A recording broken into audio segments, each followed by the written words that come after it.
السلام علیکم ورحمۃ اللہ وبرکاتہ۔ نحمده ونصلی علی رسولہ الکریم، اما بعد فاعوذ باللہ من الشیطان الرجیم، بسم اللہ الرحمن الرحیم، رب اشرح لی صدری ویسر لی امری واحلل عقدۃ من لسانی یفقہوا قولی۔ اعوذ باللہ من الشیطان الرجیم، بسم اللہ الرحمن الرحیم، الحمد للہ رب العالمین، الرحمن الرحیم، مالک یوم الدین، ایاک نعبد وإیاک نستعین، اہدنا الصراط المستقیم،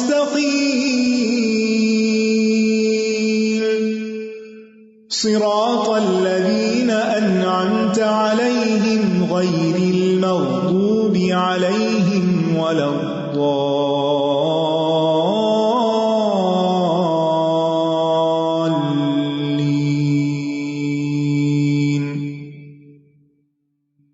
ریڈی ہیں رمضان کے لیے؟ بہت ہی خوشی ہو رہی ہے آپ سب کی ایکسائٹمنٹ دیکھ کے۔ الحمدللہ الحمدللہ، اللہ کا بہت ہی احسان ہے کہ اللہ سبحانہ وتعالیٰ نے ہمیں رمضان کے پھر قریب کر دیا ہے۔ اللہ سبحانہ وتعالیٰ ہمیں رمضان تک پہنچا دے اور اللہ سبحانہ وتعالیٰ ہم پر اپنی رحمتیں نازل کرے، جیسے کہ آج یہاں پر بہت رحمت نازل ہو رہی ہے۔ اس وقت تیز برف باری ہو رہی ہے اور میں اکیلی اپنے ڈیسک پر بیٹھی ہوں اور انجوائے بھی کر رہی ہوں۔ سامنے ونڈو سے بہت خوبصورت سین نظر آ رہا ہے۔ یہ میری زندگی کا پہلا استقبال رمضان کا پروگرام یا پہلی کلاس کہہ لیں کہ جس میں میں بالکل تنہا ہوں۔ کچھ دن پہلے میں کسی سے کہہ رہی تھی کہ مجھے تنہائی بہت پسند ہے، میں اپنی تنہائی کو بہت زیادہ انجوائے کرتی ہوں، لیکن مجھے یہ نہیں پتا تھا کہ کسی دن مجھے تنہا کلاس بھی لینی پڑے گی۔ الحمدللہ اس وقت آپ لوگ میرے ساتھ ہیں، یعنی غائب آڈینس ہیں، آپ کے نام نظر آ رہے ہیں۔ الحمدللہ اللہ تعالیٰ کا کتنا بڑا احسان ہے، کتنا زیادہ شکر ہے کہ الحمدللہ ہمیں اللہ نے اس دور میں پیدا کیا اور ہمیں یہ مواقع عطا کیے، اور اب ہم ان مواقع سے فائدہ اٹھاتے ہوئے اللہ سبحانہ وتعالیٰ کے کام کو جاری رکھ سکتے ہیں، اس کو مل کے یاد کر سکتے ہیں، فاصلے کوئی اہمیت نہیں رکھتے۔ الحمدللہ۔ تو انشاءاللہ میں قرآن مجید کی وہ آیات آپ کے سامنے رکھوں گی اور انہی کی کچھ وضاحت کروں گی جو روزے اور رمضان کے بارے میں ہیں، کیونکہ سب سے بہترین رہنمائی اللہ سبحانہ وتعالیٰ کی رہنمائی ہے۔ قل ان ھدی اللہ ھو الھدی، کہہ دیجئے کہ اصل ہدایت تو اللہ ہی کی ہدایت ہے۔ تو آئیے اللہ سبحانہ وتعالیٰ کی ہدایت کے ساتھ ہم اپنے دلوں کو منور کریں اور پھر سے رمضان کی یاد تازہ کریں اور اس کی تیاری کریں، اور اس کے لیے ہم پوری طرح اپنے آپ کو سبمٹ کریں، اللہ تعالیٰ کے حکم کے آگے سر تسلیم خم کریں۔ تو آئیے ہم سنتے ہیں سورۃ البقرہ کی آیت نمبر 183 اور 184، 183 اور 184۔ یا ایھا الذین آمنوا کتب علیکم الصیام کما کتب علی الذین من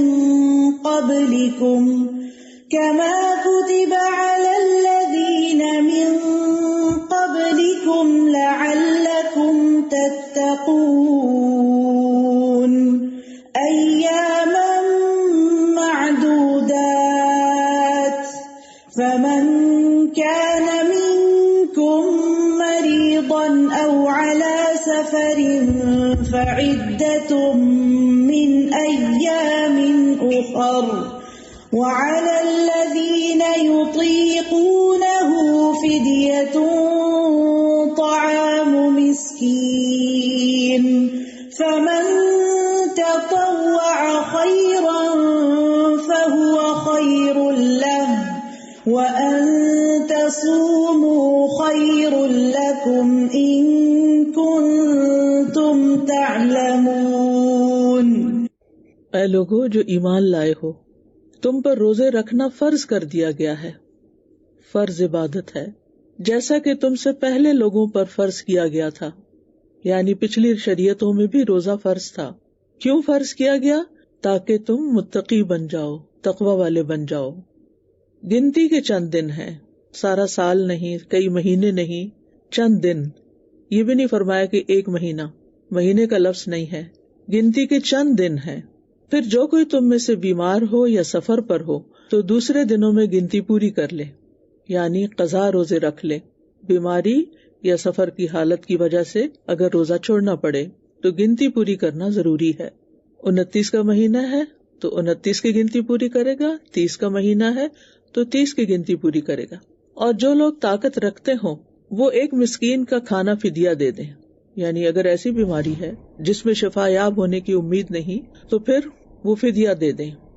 بس جو کوئی خوشی سے نیکی کرے تو وہ اس کے لیے بہتر ہے، اور یہ کہ تم روزہ رکھو تمہارے حق میں بہتر ہے اگر تم جانتے ہو. یہ جملہ بڑا اہم ہے. بس جو کوئی خوشی سے نیکی کرے تو وہ اس کے لیے بہتر ہے. یہ فدیہ دینے سے متعلق بھی ہے اور اوور آل بھی ایک اصول بھی ہے زندگی کا جو ہمیں بنا لینا چاہیے. فمن تطوع خیرا فہو خیر اللہ، کہ نیکی کا جو کام بھی ہم کریں دل کی خوشی کے ساتھ کریں. تو بہرحال یہاں پر ہم دیکھتے ہیں کہ اللہ سبحانہ تعالیٰ نے ایمان والوں سے خطاب کیا ہے. یا ایھا الذین آمنوا، الحمدللہ کہ ہم سب ایمان والے ہیں. ایمان کی نسبت سے اللہ تعالیٰ نے ہمیں پکارا ہے، لہٰذا ہمیں اپنی ایمان کی قدر و قیمت جاننی چاہیے اور اس ایمان پر اللہ کا شکر ادا کرنا چاہیے. اور پھر روزے کی فرضیت کا بتا دیا گیا کہ یہ ایک فرض عبادت ہے. اور پھر روزہ ان احکامات میں سے ہے، یعنی وہ شرعی حکم ہے جو ہر زمانے میں رہا ہے، یعنی صرف تمہارے لیے نہیں، پہلوں کے لیے بھی یہ فرض تھا. روزہ کیا ہے؟ روزے کے لیے عربی میں لفظ صوم استعمال ہوتا ہے. صوم کا لفظ سیام سے ہے جس کا معنی ہوتا ہے رک جانا، اور شریعت میں طلوع فجر سے غروب شمس تک روزہ توڑنے والی چیزوں کو چھوڑ کر اللہ کی اطاعت بجا لانے کا نام روزہ ہے. یعنی ان چیزوں سے بچنا ہے جو روزہ توڑنے والی ہوں، اور روزے کی حالت میں اللہ کی اطاعت کے کام کرنے ہیں. اور بذات خود روزہ رکھ کر ہم دراصل اللہ تعالیٰ کی اطاعت کا ثبوت دے رہے ہوتے ہیں. روزہ ایک فرض عبادت ہے. مسند احمد کی روایت میں آتا ہے ابو ذر رضی اللہ عنہ سے کہ انہوں نے پوچھا، اے اللہ کے رسول، ما الصوم، روزہ کیا ہے؟ قال فرض مجزی. آپ نے فرمایا یہ ایسا فرض ہے جو کفایت کرنے والا ہے، جس پہ جزا دی جانے والی. لہٰذا نبی صلی اللہ علیہ وسلم نے خود اس کو ایک فرض عبادت قرار دیا. اسلام کی بنیاد جن چیزوں پر قائم ہے ان میں سے ایک روزہ رکھنا ہے. اور فرض روزے سال میں صرف ایک ہی بار فرض ہیں، اور وہ رمضان کے مہینے کے. اور مقصود کیا ہے؟ لعلکم تتقون، یعنی روزے کی فرضیت کی حکمت بیان کی جا رہی ہے، اور وہ ہے کہ تم اللہ عز و جل کا تقوی اختیار کرو. گویا ہمارا جو روزہ رکھنے کا ہدف ہے، روزہ تو ایک عمل ہے نا، اور جہاں ہم نے پہنچنا ہے وہ کیا ہے؟ وہ تقوی ہے. تقوی ہماری منزل ہے کہ ہم نے تقوی اختیار کرنا ہے. لہذا روزہ رکھنے کے مقاصد میں سب سے اول اہم ترین مقصد تقوی کا حصول ہے، اور یہی اس کی سب سے بڑی حکمت ہے، سب سے بڑی مصلحت ہے. اس کے علاوہ جو دینی، دنیاوی، طبی، اجتماعی مصلحتیں ہیں وہ سب سیکنڈری ہیں، ثانوی ہیں. روزہ اس لیے نہیں رکھنا کہ ہم اس بہانے ڈائٹنگ کر لیں گے، یا ہماری صحت اچھی ہو جائے گی، یا ہمارا وقت بچ جائے گا، دن پر کھانا پکانے اور کھانے سے فارغ رہیں گے، یا اور کوئی فائدے. وہ سب سیکنڈری ہیں، وہ نیت میں نہیں ہونے چاہیے. اصل نیت کیا ہونی چاہیے کہ میں روزہ اس لیے رکھ رہی ہوں تاکہ مجھے اللہ کا تقوی حاصل ہو. تقوی کا لفظ جو ہے نا، یہ واو قاف یا کے مادے سے ماخوذ ہے، جس کا مطلب ہوتا ہے ایک چیز کو دوسری چیز کے ساتھ دور ہٹانا، دفع کرنا. ایک چیز کو دوسری چیز سے ہٹانا. متقی آدمی اپنے آپ کو نیک عمل کے ذریعے نافرمانی سے اور اللہ کے عذاب سے بچاتا ہے. اور تقوی کی تعریف میں بہت سے اقوال ملتے ہیں. ان سب کو اگر پڑھیں تو ان کا خلاصہ یہ نکلتا ہے کہ اللہ تعالیٰ کی رضا اور خوشنودی کی خاطر نیک اعمال کرنا، اور اس کی ناراضگی اور عذاب کے ڈر سے معاصی اور گناہ چھوڑ دینا. اللہ تعالیٰ کی رضا کی خاطر، اللہ کی خوشنودی کی خاطر، یعنی روزہ کس لیے رکھنا ہے؟ اللہ کی رضا کی خاطر. اور پھر یہ کیا شمار ہوگا؟ نیک عمل شمار ہوگا. یعنی یہ نیک عمل اللہ کی رضا کی خاطر کرنا ہے. اور پھر اس روزے میں کسی قسم کا کوئی ایسا کام نہیں کرنا کہ جس سے روزہ فاسد ہو، اس کی ناراضگی سے بچتے ہوئے، اس کی حکم عدولی سے بچتے ہوئے. نہ صرف یہ کہ روزے کو فاسد کرنے والے کام چھوڑنے، بلکہ اس تربیت سے عملی زندگی میں وہ سارے کام چھوڑنے ہیں جو اللہ تعالیٰ کی ناراضگی کے ہیں. تو گویا ہمارے سامنے دو بڑی اہم چیزیں ہیں.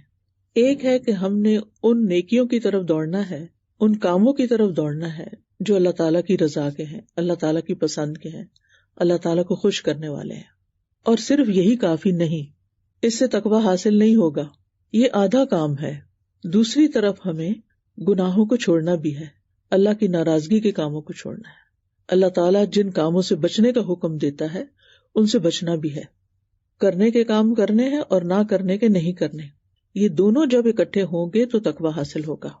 اچھا، دیکھا گیا ہے کہ بہت سے لوگ رمضان میں روزہ رکھ لیتے ہیں، تراویح پڑھتے ہیں، قیام کرتے ہیں، صدقہ خیرات کرتے ہیں، دعائیں مانگتے ہیں، بہت سارے کام کرتے ہیں، لیکن ساتھ ہی وہ ان کاموں کو نہیں چھوڑتے جو اللہ تعالیٰ کو ناراض کر رہے ہوتے ہیں. تو یاد رکھیے، اس سے روزے کا مقصد فوت ہو جاتا ہے. روزہ کس طرح ہمارے اندر تقویٰ پیدا کرتا ہے؟ جب ہم اللہ کی خاطر حلال اور من پسند چیزوں کو چھوڑتے ہیں روزے کے دوران، اور پھر اللہ ہی کی خاطر حرام چیزوں کو بھی چھوڑتے ہیں. یعنی روزے میں کھانا پینا اور جماع وغیرہ منع ہے، ان کو وقتی طور پر حرام کیا گیا. حالانکہ حلال کھانا اور حلال ریلیشن شپ جو ہے ہسبینڈ وائف کا، وہ ایک عبادت ہے، لیکن روزے میں اس سے منع کیا گیا، ہم منع ہو جاتے ہیں. اب کیا ہے، ہماری تربیت ہو رہی ہے کہ اب اللہ کی خاطر وہ کام بھی نہیں کرنے جن کو اللہ نے حرام کیا ہے. پھر یہ کہ روزے کی حالت میں ہر وقت اللہ کی نگرانی کا احساس ہوتا ہے.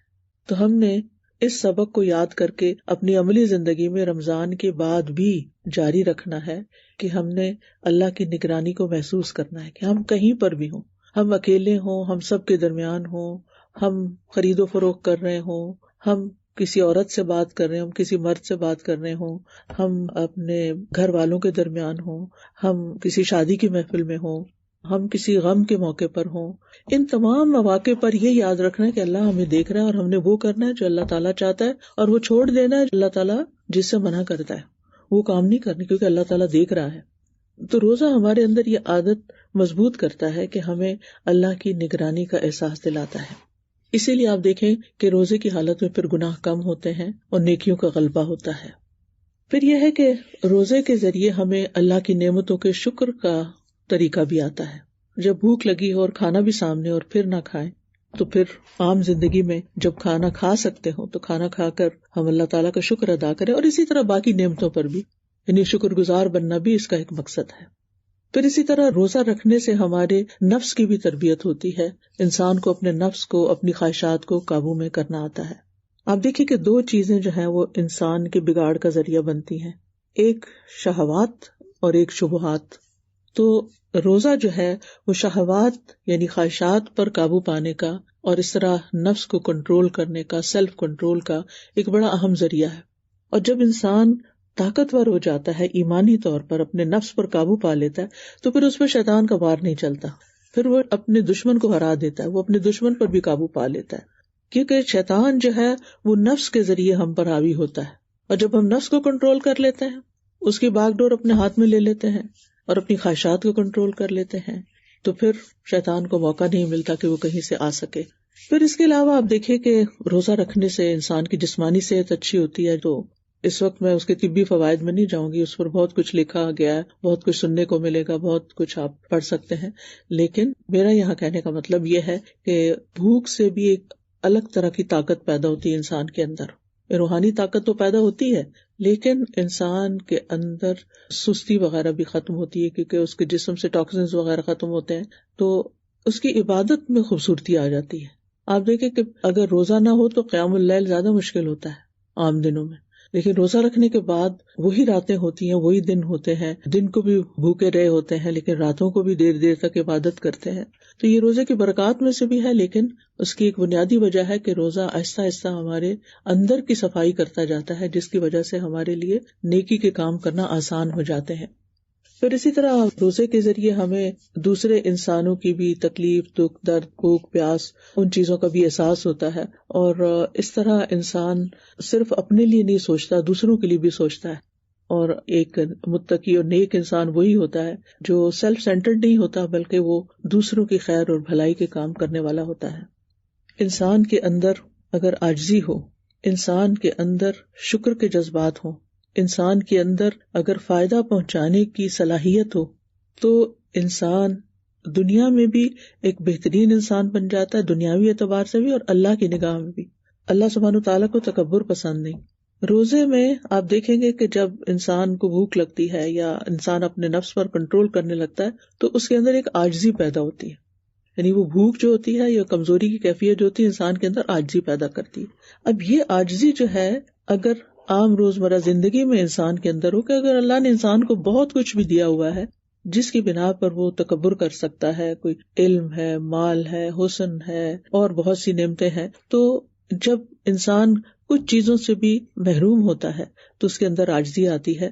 تو روزہ انسان کے اندر عاجزی پیدا کرتا ہے، پھر انسان کے اندر شکر پیدا کرتا ہے کہ جب اس کو وہ نعمت ملتی ہے، جب وہ افطار کرتا ہے. اور پھر تیسری چیز یہ ہے کہ جب خود پر جو کیفیات گزرتی ہیں تو اس کو دوسروں کی کیفیت سمجھنے کا موقع ملتا ہے، جس کی وجہ سے وہ دوسروں کو فائدہ پہنچانے والا بن جاتا ہے. تو روزہ ہمارے اندر یہ ساری چیزیں پیدا کرتا ہے. اس میں اور بھی بہت سی حکمتیں ہیں لیکن مختصراً ان کی یاد دہانی کرانی تھی کہ ہم نے ان چیزوں کو حاصل کرنا ہے اور ان کو مد نظر رکھنا ہے. اور پھر اللہ تعالیٰ فرماتے ہیں چند دن ہے گنتی کے، جو کوئی بیمار ہے یا سفر پر ہے تو دوسرے دنوں سے روزے رکھ لے، گنتی پوری کر لے. یعنی روزے کئی مہینوں، سالوں یا ہفتوں پہ مشتمل نہیں ہوتے بلکہ چند گنے چنے دن ہیں. اور بیمار اور مسافر کو پھر بھی رخصت ہے. اس سے ہمارے دین کی خوبصورتی پتہ چلتی ہے کہ اس میں کیسی رعایت ہے. یعنی ایک چیز جو فرض ہے، ڈیوٹی ہے، لیکن اس میں رعایت.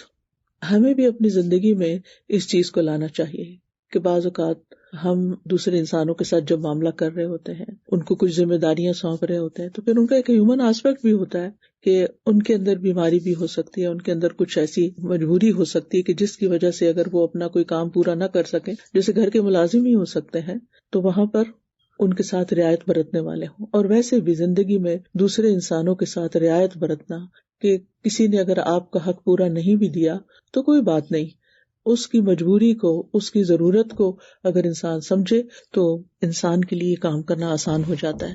اور پھر آپ دیکھیں وَعَلَى الَّذِينَ يُطِيقُونَهُ فِدْيَةٌ طَعَامُ مِسْكِين، اور جو شخص بڑھاپے یا بیماری کی وجہ سے یعنی جسے شفا یابی کی امید نہ ہو، روزہ رکھنے میں مشقت محسوس کرے، وہ مسکین کو کھانا بطور فدیہ دے دے. اور یہ بھی کہا جاتا ہے کہ یہ ابتدا میں آیت نازل ہوئی تھی کہ جو لوگ طاقت رکھتے ہیں اور پھر نہیں رکھ سکتے، یعنی ابتدا میں رعایتیں زیادہ دی گئی تھی، تو وہ ایک مسکین کا کھانا فدیے میں دے دے. اب فدیہ کیا ہے؟ جو کھانا آپ روز کھاتے ہیں ایک وقت کا دے دے.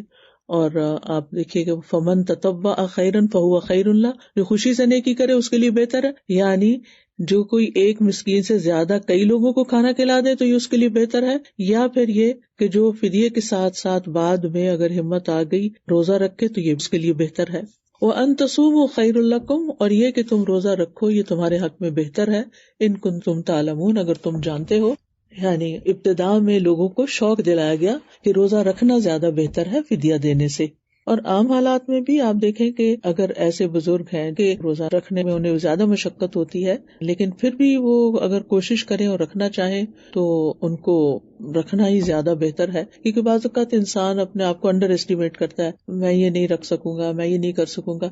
صحت مند اچھے بھلے لوگ بھی آپ دیکھیں کہ بعض اوقات سخت گرمی ہوتی ہے تو وہ سوچتے ہیں کہ لگتا ہے اس سال میرے سے روزے رکھنے مشکل ہوں گے، یا کوئی چھوٹی موٹی بیماری ہو جاتی ہے تو انسان پہلے سے گھبرا اٹھتا ہے. تو اگر یہ بات یاد رہے وَأَن تَصُومُوا خَيْرٌ لَكُمْ إِن كُنتُمْ تَعْلَمُونَ، یعنی اگر تمہارے سامنے اس کا اجر آ جائے اور اس کا فائدہ تمہیں پتہ چل جائے تو پھر تو تم روزہ ہی ضرور رکھو گے. اور ویسے بھی آپ دیکھیں کہ اللہ سبحانہ وتعالیٰ فرماتے ہیں کہ ایک نیکی کا ثواب 10 گنا سے 700 گنا تک ہے. یہ حدیث قدسی ہے. اور روزہ صرف میرے لیے ہے، میں اس کا بدلہ دوں گا. یعنی باقی نیکیوں کا بدلہ بتا دیا گیا کہ کتنے % ملے گا تمہیں، لیکن روزے کا بدلہ اللہ تعالیٰ خود دے گا. یعنی اس کا ثواب جو ہے، اس کا اجر جو ہے وہ ان گنت ہے، بے شمار ہے، انسان اس کو امیجن بھی نہیں کر سکتا. اور پھر سب سے بڑا فائدہ کیا ہے؟ روزہ آگ سے ڈال ہے. یعنی آگ بہت بڑی بلا ہے، جہنم بہت بڑی مصیبت ہے، اس سے بڑی کوئی تکلیف کی چیز نہیں. تو روزہ جو ہے انسان کو آگ کی طرف جانے سے روکتا ہے، یہ آگے آ جائے گا، اس کے لیے ڈھال بن جائے گا. جیسے میدان جنگ میں دشمن کے وار سے بچنے کے لیے ڈھال ہوتی ہے. اور پھر روزہ دار کے منہ کی بو اللہ کے نزدیک مشک سے زیادہ بہتر ہے. اور بھی بہت سی احادیث ہیں جس سے موٹیویٹ کیا گیا کہ روزہ رکھنا کتنا فائدے کا ہے. وہ احادیث آپ کتابوں میں پڑھتے بھی ہیں، سن بھی چکے ہیں. یہاں صرف چند اہم باتوں کی طرف توجہ دلانا مقصود ہے، اس لیے میں ان ساری تفصیلات کو چھوڑ رہی ہوں. پھر آپ دیکھیں کہ روزے فرض کرنے کے لیے اللہ تعالیٰ نے رمضان کے مہینے کو منتخب کیا، اور قرآن کو نازل کرنے کے لیے بھی رمضان کے مہینے کو منتخب کیا. اس سے خاص طور پر اس مہینے کی اہمیت ہمارے سامنے آتی ہے. سادہ جی، آج جو عدت کی بات ہوئی نا کہ ایام معدودات کے یہ گنتی کے چند دن ہیں، تو میں سوچ رہی تھی کہ سبحان اللہ کتنی چیزوں میں ایسا ہوتا ہے کہ کبھی کبھی ہم کچھ کرنے سے جیسے روک دیے جاتے ہیں نا، جیسے آج ہم انسٹیٹیوٹ جانے سے روک دیے گئے. الحمدللہ اللہ ہی کا اس میں حکم تھا. اور دوسری ایک اور چیز ذہن میں آ رہی تھی کہ جیسے خواتین جو بیوہ ہو جاتی ہیں، جو ان کی عدت کی مدت اللہ تعالیٰ نے رکھی ہے، یا پھر یہ کہ ہم کسی بیماری کا شکار ہو کے کبھی کسی کام سے رک جاتے ہیں، تو اس میں اللہ تعالیٰ کی کتنی حکمت ہوتی ہے. اور پھر وہ ٹائم ہمارے لیے ایسا ہوتا ہے کہ ہم اس میں اپنی ساری انرجیز کو ری گین کریں، اپنی ساری سوچوں کو دوبارہ سے پازیٹیو کریں، اور اپنے اندر ایک نئی جو ہے وہ قوت اور جہد پیدا کریں کہ آگے ہمیں اور مزید کتنے اچھے کام کرنے ہیں.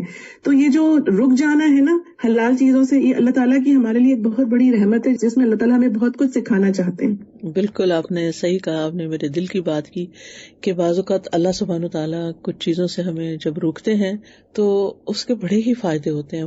رکنا ایک مشکل کام ہوتا ہے نا. ہم سب سیڈ تھے کہ انسٹیٹیوٹ بند ہو گیا اور آڈینس نہیں، لیکن اس وقت میں اپنے آپ کو کھنگال رہی تھی کہ میں ہمیشہ دعا کرتی ہوں کہ اللہم انی اسألک الرضا بعد القضاء، کہ اللہ تقدیر کے نافذ ہونے کے بعد مجھے راضی کر دینا. تو میں کتنی راضی ہوں.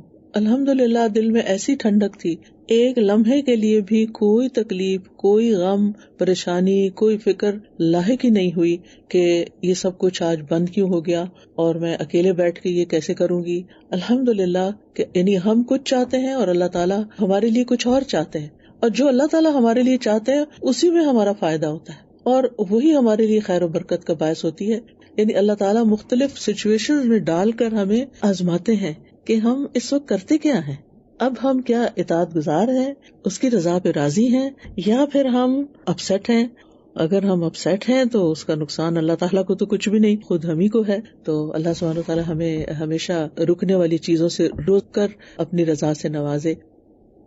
استاذہ، جیسے آج کا جو میں نے ٹیک اوے لیا، ابھی میں سے آپ کو جو پڑھا رہی تھی اس میں تھا کہ کام کو خوشی سے کرنا. تو رمضان اب آہستہ آہستہ جیسے پیچھے آتا جا رہا ہے، اور جو ورکنگ لوگ ہوتے ہیں، ظاہر جاب کر رہے ہوتے ہیں، تو اس میں اکثر جیسے ہم اسلامک ادارے میں کام کر رہے ہیں تو اس میں کامنٹ آتا ہے کہ ہم تو اسلامک ادارہ ہیں تو ہمیں تو چاہیے کہ رمضان میں چھٹیاں دے دیں، اور آخری اسپیشلی جو عشرہ ہے تو ہم کیوں کام لیے جاتے ہیں نا، تو چھٹیاں دے دیں. تو میں سوچ رہی تھی کہ جب ہم دین کے لیے کام کر رہے ہوتے ہیں، چاہے وہ رمضان ہے یا جو بھی ہے، تو اس کام کو بھی خوشی سے کرنا بھی اس کو عبادت بنا دیتا ہے. بالکل. کہ اگر ہم جاب کریں تو وہ جاب روزے کے ساتھ اتنی ہی فروٹفل ہوگی، وہ بھی عبادت میں کنسیڈر ہوگی.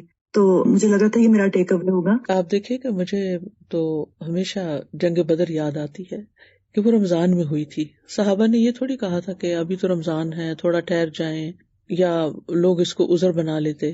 لیکن جب اللہ کا حکم آ گیا تو بس چل پڑے.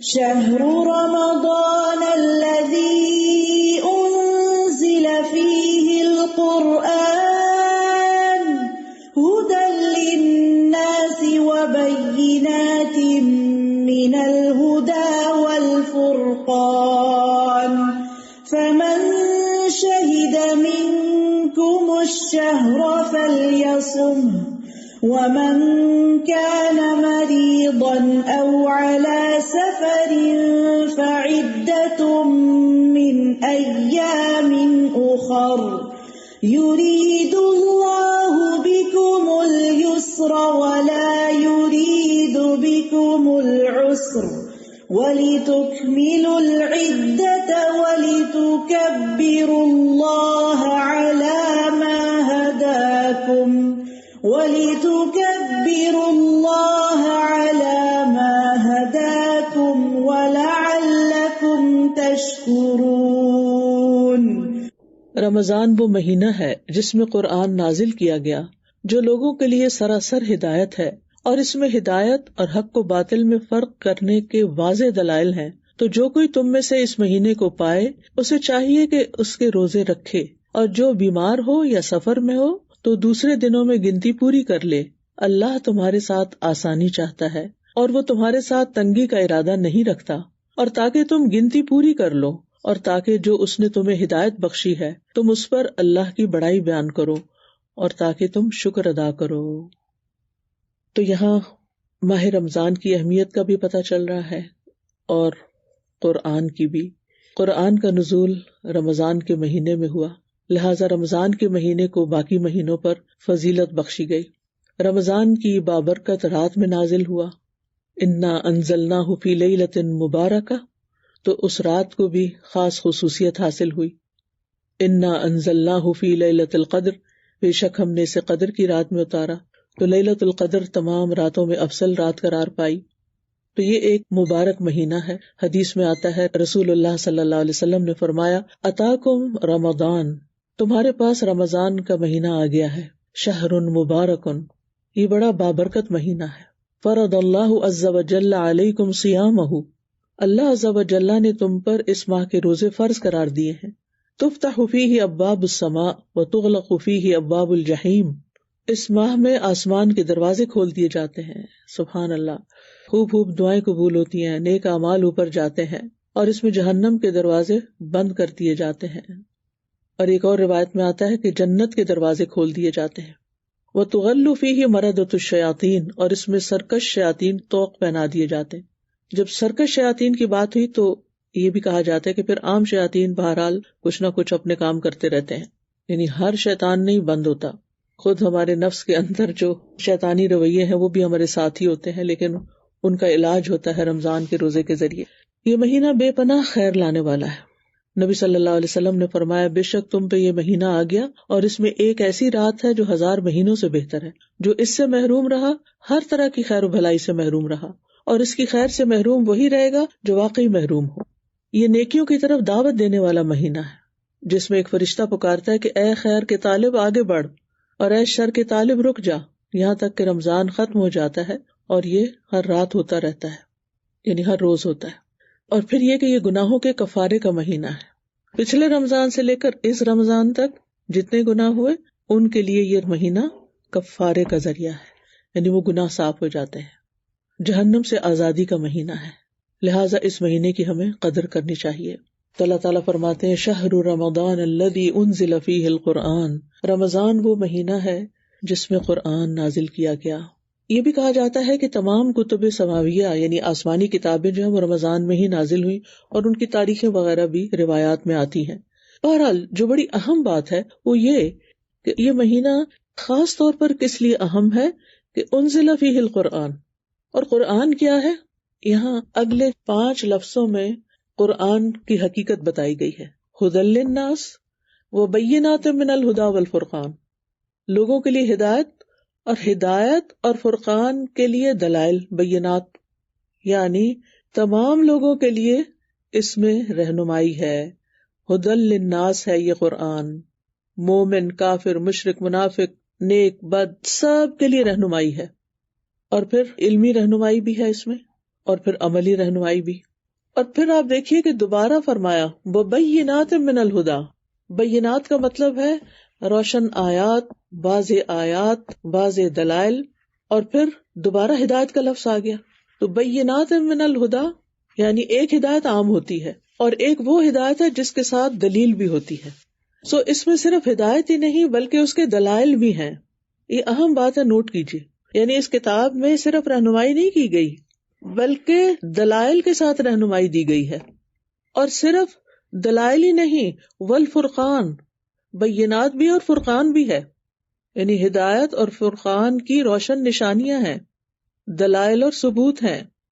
لہذا پھر انسانوں کے پاس کوئی حجت باقی نہیں رہتی گمراہ رہنے کی، بھٹکے رہنے کی، کیونکہ اللہ نے ایک ایسی کتاب اتار دی ہے کہ جو انسانوں کو سیدھا راستہ دکھاتی ہے۔ ابن عاشور کہتے ہیں کہ قرآن کی 2 حالتیں ہیں جن کے ذریعے اس مہینے کی فضیلت کی طرف اشارہ ہے، اس ہدایت اور فرقان کے نزول کی وجہ سے۔ پہلی ہدایت سے مراد عمومی ہدایت ہے، عمومی ہدایت، عام ہدایت. اور پھر بینات من الہدا سے مراد خصوصی ہدایت یعنی دلائل، ہدایت کی نشانیاں، جیسے توحید کے دلائل، رسالت کی سچائی کے دلائل، آخرت کے دلائل اور بھی بے شمار چیزیں. اور فرقان کا لفظ جو ہے یہ فرق سے ہے، فرق مصدر ہے اس کا، اور حق اور باطل کے درمیان فرق کرنے میں مشہور ہے یہ، یعنی فرقان کا لفظ حق اور باطل کے درمیان فرق کا اعلان ہے. تو گویا یہ تکرار نہیں ہے بلکہ ایک عام ہدایت ہے اور ایک خاص ہدایت ہے، یعنی جو دلائل پر مبنی ہے. ایک اور معنی بھی کیا گیا ہے، امام ابن تیمیہ اس کے بارے میں کہتے ہیں ہدایت میں عبادت کرنے والے کا بیان اور اس کے ساتھ عبادت کرنے کا طریقہ، اور واضح نشانیوں میں اس کے دلائل اور ثبوت کا بیان ہے. اس لیے جو خبر دی جاتی ہے اور اس کا حکم دیا جاتا ہے وہ دلیل کے بغیر مجرد ایک قول نہیں ہے، یعنی قرآن صرف ایک قول نہیں ہے بلکہ اسے واضح نشانیوں اور یقینی دلائل سے واضح کیا گیا ہے اور حتمی ثبوت فراہم کیے گئے ہیں. پھر ہم قرآن مجید میں ہی دیکھتے ہیں کہ اہل کتاب کے پاس نبی صلی اللہ علیہ وسلم کی نبوت کے واضح دلائل تھے اور اس کے باوجود وہ نہیں مانے، تو اسی لیے ان کی پکڑ زیادہ ہے. تو بہرحال اب یہ 3 لفظ آپ نے یاد رکھنے ہیں کہ قرآن کیا ہے. قرآن میں ہدایت بھی ہے، اس میں دلائل بھی ہیں اور فرقان بھی ہے. ہدایت، دلائل اور فرقان. دلیل کے ذریعے ہدایت اور حق کا بیان حاصل ہوتا ہے، لیکن اس کے ساتھ فرقان بھی ضروری ہوتا ہے، اور وہ دلیل اور اس کی مخالفت کرنے والے کے درمیان فرق کرتا ہے، اور رب کی بات اور اس بات کے درمیان فرق کرتا ہے جو رب کی بات کے خلاف جاری ہو. اور یہ شکوک و شبہات کا علاج بھی ہے. میں نے شروع میں کہا تھا نا 2 چیزیں انسان کے بگاڑ کا سبب بنتی ہیں، شہوات اور شبہات. شہوات کس سے دور ہوئی؟ روزے سے. اور شبہات کس سے دور ہوتے ہیں؟ قرآن سے، فرقان سے. تو ان دونوں کے درمیان ایک گہرا ربط ہے، یعنی رمضان اور قرآن کے درمیان ایک بہترین کنیکشن ہے. تو یاد رکھیے کامل ہدایت فرقان کے بغیر نہیں ہوتی، یعنی انسان کو دلائل بھی چاہیے اور پھر وہ صلاحیت بھی چاہیے کہ وہ انسان صحیح اور غلط کا فرق پہچان سکے. تو بہرحال یہاں پھر آگے آیت میں فرمایا فمن شہد منکم الشہر فلیصم، تو تم میں سے جو شخص اس مہینے کو پائے اسے چاہیے کہ روزے رکھے. یعنی اب بات متعین کر دی گئی، اب وہ اوپر جو فدیے والی رخصت تھی نا وہ ختم کر دی گئی، اب لازمی حکم آ گیا کہ جس کو بھی طاقت ہے وہ روزہ رکھے گا. وَمَنْ كَانَ مَرِيضًا أَوْ عَلَى سَفَرٍ فَعِدَّةٌ مِّنْ أَيَّامٍ أُخَرَ، اور یہ رخصت پھر باقی رکھی گئی کہ جو بیمار ہے یا مسافر ہے وہ پھر بعد میں روزہ رکھ کے گنتی پوری کر لے، یعنی مہینہ پورا کرنا ہے اپنا، قضا روزے رکھنے جو اگلے رمضان تک رکھ لینے چاہیے. یرید اللہ بکم اليسر ولا یرید بکم العسر، اللہ تمہارے ساتھ آسانی چاہتا ہے، نرمی کرنا چاہتا ہے، سختی کرنا نہیں چاہتا، تمہیں مشکل میں نہیں ڈالنا چاہتا. یعنی یہ ایک ایسی عبادت ہے کہ جو اگرچہ نفس پر بھاری ہے لیکن پھر بھی ان مع العسر یسرا، اس بھوک میں، اس تکلیف میں بندے کے لیے بہت سی آسانیاں بھی ہیں. اللہ تعالیٰ نے ایسے روزے رکھنے کا ہمیں حکم نہیں دیا کہ جو ہمارے لیے انتہائی مشقت والے ہو جائیں، مشکل والے ہو جائیں، اور پھر اگر کسی پر اتنے روزے کی بھی مشقت ہے تو اس کے لیے رخصت بھی ہے. تو اللہ تعالیٰ نے آسانی بھی پیدا کر دی ہے، لیکن گنتی کو پورا کرنا ہے. وَلِتُكْمِلُوا الْعِدَّةَ، عدت مکمل کرنی ہے اپنی، اور اس کے ساتھ ساتھ کیا کرنا ہے؟ وَلِتُكَبِّرُوا اللَّهَ عَلَى مَا هَدَاكُمْ، اللہ کی بڑائی بیان کرنی ہے اس پر جو اس نے تمہیں ہدایت دی ہے. اور یہ ہدایت کون سی ہے؟ ہدایت علم اور ہدایت عمل، کہ اللہ نے رہنمائی بھی کی اور اس کے ساتھ ساتھ عمل کی توفیق بھی دی. لہٰذا جب رمضان کے روزے آپ رکھیں اور اس میں قرآن کے ساتھ ایک خاص تعلق قائم کریں اور عام دنوں سے زیادہ قرآن کو پڑھائیں اور یہ سارے کام آپ سے ہو جائیں اور آپ خود پر حیران ہو کہ کیا میں نے یہ سب کچھ کر لیا، یہ سب کچھ کیسے ہو گیا، تو اس میں کسی تکبر اور فخر کی ضرورت نہیں، اپنے آپ کو کریڈٹ دینے کی ضرورت نہیں. کیا کرنا ہے؟ اللہ کی بڑائی بیان کرنی کہ یہ اللہ کا فضل ہے، یہ اللہ کا کرم ہے، یہ اللہ ہی نے کروایا ہے. اس ہدایت پر، یعنی یہاں پر ہدایت علم بھی اور ہدایت عمل بھی، ہدایت ارشاد بھی اور ہدایت توفیق بھی، یہ سب اللہ ہی کی طرف سے ہے، اس کے دینے سے. قرآن ہدایت ہے نا، فرقان ہے، کس نے بھیجا؟ کس نے یہ بندوبست کیا؟ کس نے رحم فرمایا ہم پر؟ الرحمن علم القرآن، یہ اللہ سبحانہ و تعالیٰ نے کیا.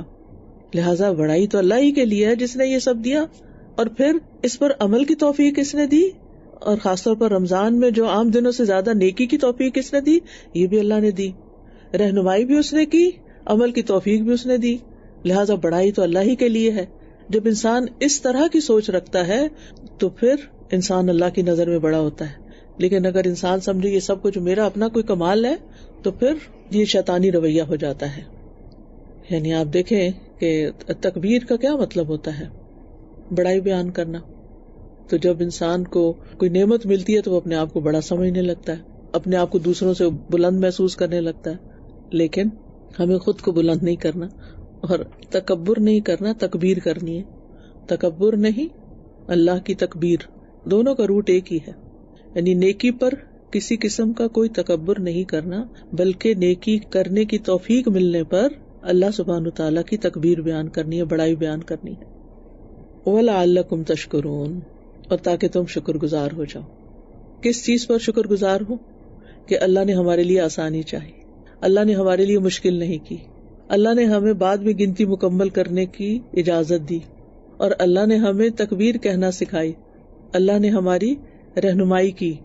تو یہ ساری نعمتیں ہیں، ان نعمتوں پر اور اس سے زیادہ قرآن کی نعمت اور پھر رمضان کی اور روزے کی، یہ سارے اللہ سبحانہ تعالیٰ کے خاص احسانات ہیں ہم پر، لہٰذا ہمیں شکر ادا کرنا ہے۔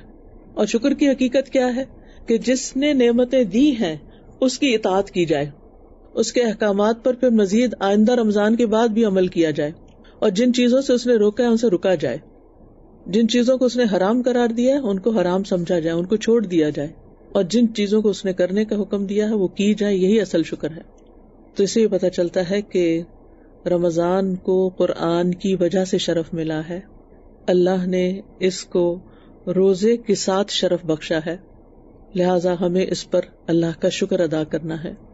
روزہ ہر مکلف عاقل مسلمان پر فرض ہے، مریض اور مسافر کو رخصت ہے، عذر کی بنا پر روزہ چھوڑا جائے تو قضا کرنا واجب ہے، یہ سارے کام آسان ہیں، تنگی سے خالی ہیں، لہٰذا ان سب کاموں کو کرنے کے بعد اللہ کی بڑائی بیان کریں۔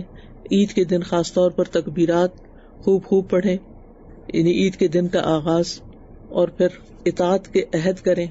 انشاءاللہ پورے رمضان میں آپ قرآن مجید کے ساتھ خاص تعلق قائم کریں گے، اور جو جو احکامات ملتے جائیں گے ان پر دل کے ساتھ یہ کہیں گے کہ اللہ ہم انشاءاللہ ان پر عمل کریں گے۔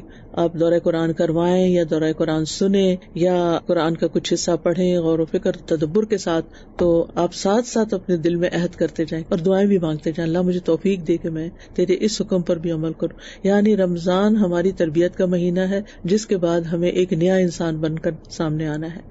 تو اللہ سبحانہ تعالیٰ سے دعا ہے کہ ہمیں اللہ تعالیٰ اس کی توفیق دے، اور رمضان چونکہ شہر القرآن ہے لہٰذا خاص طور پر روزے کے بعد جو اہم ترین نیکی آپ نے کرنی ہے وہ رمضان میں قرآن سے زیادہ تعلق جوڑنا ہے، اپنے لیے لازم کر لینا ہے۔ شہر انزل فیہ القرآن فالزم فیہ القرآن، یعنی اللہ نے اس میں قرآن اتارا ہے۔ ذرا سوچے، اس مہینے میں قرآن نازل ہوا ہے، لہٰذا ہم نے اپنے دلوں پر بھی اس کو نازل کرنا ہے، اپنے عملوں میں بھی اس کو لے کر آنا ہے، اور اس کے ساتھ ایک خاص تعلق قائم کرنا ہے۔ نبی صلی اللہ علیہ وسلم رمضان میں قرآن کا دور کیا کرتے تھے، جبریل علیہ السلام کے ساتھ رمضان کی ہر رات میں ملتے، یہاں تک کہ رمضان گزر جاتا اور وہ قرآن کا دور کرتے تھے۔ سلف صالحین بھی اس مہینے میں قرآن کی تلاوت کرنے اور اس کو سننے، سمجھنے اور تدبر کرنے اور عمل کرنے کو ایک بہت بڑی نیکی سمجھتے تھے۔ رمضان کا مہینہ داخل ہوتا تو سفیان ثوری سارے کام چھوڑ دیتے اور قرآن کی قرأت پر متوجہ ہو جاتے، کیونکہ وہ سمجھتے تھے کہ اس مہینے کا خاص شرف قرآن کا نزول ہے۔ جب رمضان آتا تو امام زہری کہتے یہ تو بس قرآن پڑھنے اور کھانا کھلانے کا مہینہ ہے، یعنی سحری اور افطاری کا اہتمام کرے انسان، صرف اپنے لیے نہیں، صرف اپنے گھر والوں کے لیے نہیں، دوسروں کے لیے بھی۔ امام مالک کے بارے میں آتا ہے کہ جب رمضان آتا تو حدیث پڑھانا چھوڑ دیتے تھے، قرآن کی طرف متوجہ ہو جاتے۔ اور ابن قیم کہتے ہیں کہ قرآن پڑھنا ذکر کرنے سے زیادہ افضل ہے۔ اور پھر آپ دیکھیے کہ مجاہد جو مفسر قرآن ہے وہ کہتے ہیں کہ جس شخص کو اللہ قرآن دے دے اور وہ سمجھے کہ کسی کو دنیا میں اس سے افضل چیز دی گئی ہے، یعنی اس کے پاس اس سے بھی بہتر چیز ہے، تو اس نے اس چیز کو بڑا اور عظیم قرار دے دیا جس کو اللہ نے حقیر بنایا، اور اس چیز کو چھوٹا کر دیا جس کو اللہ نے عظیم کیا۔ یعنی جس کو اللہ نے عظمت دی اس کو وہ کچھ نہیں سمجھتا، اور جو دنیا کی حقیر ٹھیکریاں ہیں ان کو وہ بڑی چیز سمجھتا ہے، اور اس بنا پر لوگوں کی بھی عزت کرتا ہے جن کے پاس دنیا ہے، اور جن کے پاس قرآن ہے ان کو وہ اہمیت نہیں دیتا۔ ابن قیم کہتے ہیں رحمہ اللہ کہ اگر لوگوں کو معلوم ہو جائے کہ قرآن کو تدبر کے ساتھ پڑھنا یعنی سمجھ کر پڑھنا، غور و فکر کرنا، اس میں کتنا اجر و ثواب ہے، تو وہ اس کے سوا ہر چیز کو چھوڑ کر صرف اسی میں مصروف ہو جائیں، سب کام چھوڑ دیں، یہی کرنے شروع ہو جائیں۔ چلے اگر ہم سارا سال نہیں کر سکتے تو کم از کم رمضان میں تو کریں۔ ابن الجوزی کہتے ہیں کہ جس کو کسی وقت میں کوئی فرصت اور موقع ملے پھر وہ کثرت تلاوت میں کثرت ثواب کو غنیمت بنا لے تو اس نے بہت اچھا کیا۔ لہٰذا آپ دیکھیے کہ ہم سب کی مصروفیات ہیں، گھر ہیں، بچے ہیں، ذمہ داریاں ہیں، پڑھنا پڑھانا ہے، آفس ہے، بہت سے کام ہیں، دوسروں کی مدد ہے، کھانا کھلانا ہے، پکانا ہے، ایک لمبی لسٹ ہے۔ تو اب آپ دیکھیے کہ اس میں سے قرآن کے لیے پھر وقت کیسے نکلے گا۔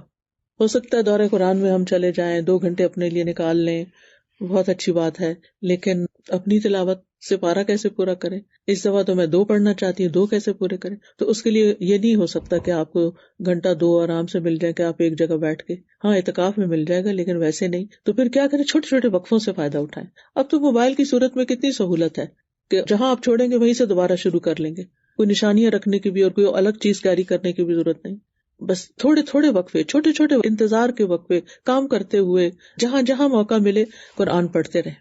یعنی باقی ذکر بھی افضل ہے لیکن قرآن اس سے افضل ہے، اور خاص طور پر رمضان میں۔ اور یہ بھی آپ یاد رکھیں کہ قرآن کی تلاوت کے بقدر آپ کو آسانیاں بھی ملیں گی، یعنی جتنا جتنا آپ قرآن کے ساتھ تعلق بڑھائیں گے اتنی اتنی آپ کی زندگی میں آسانیاں ہوتی چلی جائیں گی۔ اور پھر یہ بھی یاد رکھیے کہ قرآن کو سمجھ کر پڑھنا سادہ پڑھنے سے زیادہ بہتر ہے، لہٰذا خود بھی غور و فکر آپ کر سکتے ہیں، یا پھر آپ کسی کلاس کو، گروپ کو، کسی بھی چیز کو آپ جوائن کر سکتے ہیں جس میں آپ کو زیادہ سمجھ آئے قرآن کی۔ اگر خود پڑھ کے زیادہ سمجھ آتی ہے تو بھی ٹھیک ہے، لیکن اگر خود پڑھ کر زیادہ سمجھ نہیں آتی تو کسی سے سن کر سمجھیں اس کو۔ امام احمد بن حنبل کے بارے میں آتا ہے، وہ اپنا ایک خواب بیان کرتے ہیں، وہ کہتے ہیں میں نے رب العزت کو نیند میں دیکھا تو میں نے کہا اے میرے رب، وہ کون سی چیز ہے جو سب سے زیادہ قریب ہے، جس کے ساتھ قرب حاصل کرنے والے تیرا قرب حاصل کرتے ہیں؟ تو اللہ تعالیٰ نے فرمایا اے احمد میرا کلام۔ تو میں نے کہا سمجھ کر یا بغیر سمجھے؟ تو اللہ نے فرمایا جو سمجھ کر پڑھے وہ بھی اور جو سمجھ کے بغیر پڑھے وہ بھی، یعنی ایز لانگ ایز وہ قرآن کے ساتھ آپ کا تعلق ہے تو وہ اللہ کے قرب کا سب سے بہترین ذریعہ ہے۔ اور اس کے بعد سجدے بھی نہیں، رات کو آپ تراویح پڑھیں، قیام اللیل کریں تو وسجد واقترب، وہ بھی قرب کا ذریعہ ہے۔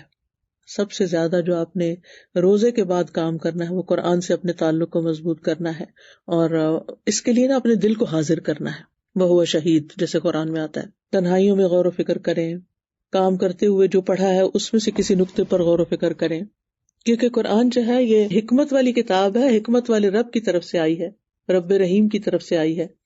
ابن تیمیہ رحمہ اللہ کہتے ہیں کہ قرآن کریم ایک بابرکت کتاب ہے جو ایسی ذات کی طرف سے نازل کی گئی ہے جو حکمت والا ہے اور حمد کیا گیا ہے، اور جو قرآن کے علاوہ کسی اور کتاب سے ہدایت کو طلب کرتا ہے اللہ اس کو گمراہ کر دیتا ہے، اور یہ اللہ کی مضبوط رسی ہے، اور یہ حکمت بھرا ذکر ہے، اور یہ سیدھا راستہ ہے، اور یہ عجیب قرآن ہے جو بھلائی کی طرف ہدایت دیتا ہے۔ اللہ نے اس کو اتارا ہے اس حالت میں کہ یہ ہدایت ہے، رحمت ہے، شفا ہے، بیان ہے، نور ہے، بصیرت اور نصیحت ہے، بے شمار فائدے ہیں اس میں۔ اور آپ نے یہ بھی کرنا ہے کہ قرآن پڑھتے وقت نا اپنا جائزہ لینا ہے، لوگوں کا نہیں۔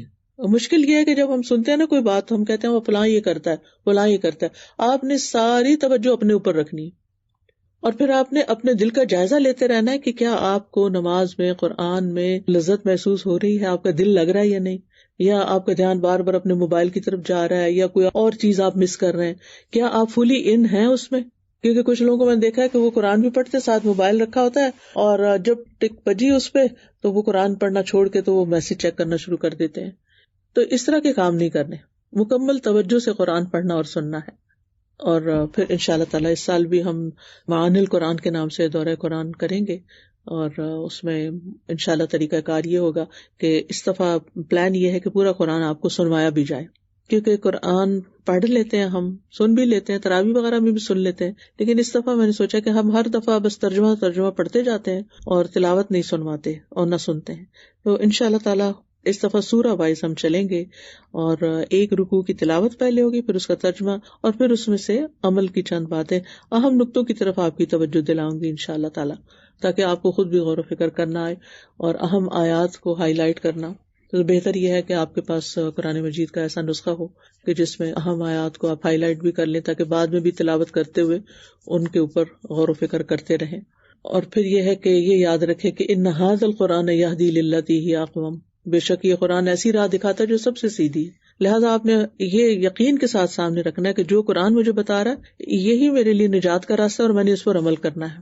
لہٰذا پڑھتے ہوئے عمل کی نیت ساتھ رہے. اور پھر اگر آپ اجتماعی طور پر مل کے بیٹھ کے پڑھتے ہیں یا سنتے ہیں تو وہ زیادہ فائدے کی چیز ہے، کیونکہ وہ حدیث آتی ہے نا، وَمَا اجْتَمَعَ قَوْمٌ فِي بَيْتٍ مِّن بُيُوتِ اللَّهِ، جو لوگ اللہ کے گھروں میں سے کسی گھر میں جمع ہوتے ہیں، اللہ کی کتاب کی تلاوت کرتے ہیں اور اس کی تعلیم میں باہم مصروف ہوتے ہیں تو ان پر سکینت نازل ہوتی ہے. تو یہ سکون حاصل کرنے کا ذریعہ، رحمت انہیں ڈھانپ لیتی ہے، فرشتے انہیں گھیر لیتے ہیں اور اللہ تعالیٰ ان کا ذکر اپنے پاس موجود فرشتوں میں کرتے ہیں. سبحان اللہ، یعنی کیسی کیسی فضیلت ہے اس چیز میں کہ انسان کسی مجلس میں بیٹھ کر یہ کام کرے. تو ایسی مجلسیں جہاں لوگ مل کر قرآن سیکھتے سکھاتے ہیں وہ زمین پر بہترین مجلسیں ہیں، جہاں اللہ کا ذکر ہوتا ہے، جہاں فرشتے حاضر ہوتے ہیں، جہاں سکینت اترتی ہے. انس رضی اللہ عنہ کہتے ہیں کہ صحابہ کرام صبح کی نماز کے بعد حلقہ بنا کر بیٹھ جاتے، قرآن پڑھتے، فرائض اور سنن سیکھتے اور اللہ کو یاد کرتے. یعنی یہ جو اب صرف مدارس وغیرہ میں خاص ہو گیا ایسا کام کرنا، نبی صلی اللہ علیہ وسلم کے دور سے یہ کام چلا آ رہا ہے. تو اس سنت کو بھی زندہ کرنا ہے. اگر مثلاً آپ کہیں نہیں جا سکتی اور آپ صرف آن لائن سن رہی ہیں تو صرف اکیلے نہ سنیں، اپنے نیبرز کو بھی اکٹھا کر لیں کہ آئے ہم مل بیٹھ کے سنتے ہیں. اس سے آپ کی بھی توجہ رہے گی. اور پھر آپ دیکھیے کہ اگر کسی مصروفیت، جاب کی وجہ سے، کسی کام کی وجہ سے، مصروفیت کی وجہ سے آپ ڈائریکٹ نہیں سن سکے، مجلس میں حاضر نہیں ہو سکے، تو آپ رات کے وقت بھی یہ کام کر سکتے ہیں. اور اس وقت تو شاید بہت سے جگہوں پہ رات ہو جب آپ یہ سن رہے ہیں، اور آئندہ بھی دورہ قرآن جو ہوگا وہ کچھ لوگوں کو رات کے وقت میں ملے گا. تو آپ سمجھیں کہ آپ وہ سنت دہرا رہے ہیں کہ رمضان میں ہر رات نبی صلی اللہ علیہ وسلم جبریل علیہ السلام سے ملاقات کرتے تھے اور سارا رمضان ایسے ہی ہوتا تھا. الحمدللہ تراویح میں بھی آپ تلاوت سنتے ہیں، لیکن یہ کہ میں یہاں سمجھ کر پڑھنے اور سننے کی بات کر رہی ہوں، یعنی دورہ ترجمہ کی بات کر رہی ہوں.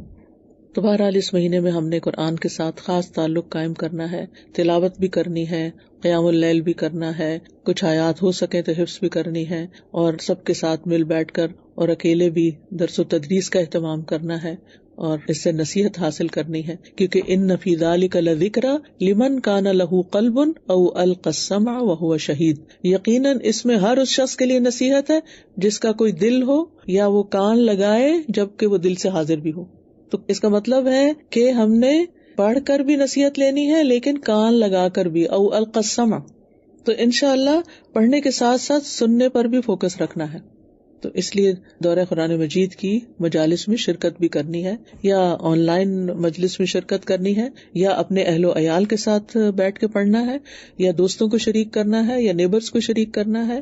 یعنی ہر لیول پر اپنے اپنے حالات اور ضروریات کے مطابق آپ یہ کام کر سکتے ہیں. اور انشاءاللہ تعالی آپ کے ساتھ چونکہ قرآن مجید ہم سنیں گے تو اس کے سننے سے جو دل کو خوشی اور سرور ملتا ہے اور انسان کا دل کھلتا ہے، شفا حاصل ہوتی ہے، ہدایت ملتی ہے، وہ ایک بے مثال ایکسپیرینس ہوگا انشاءاللہ آپ کے لیے. اور یہ ہماری روح کی، ہمارے دلوں کی غذا ہے. اور انشاءاللہ اس غور سے اور توجہ سے سننے سے اللہ تعالیٰ کی رحمت میں انسان حصہ پاتا ہے. وَإِذَا قُرِئَ الْقُرْآنُ فَاسْتَمِعُوا لَهُ وَأَنصِتُوا لَعَلَّكُمْ تُرْحَمُونَ. جب قرآن پڑھا جائے تو اسے سنو اور خاموش رہو تاکہ تم پر رحم کیا جائے.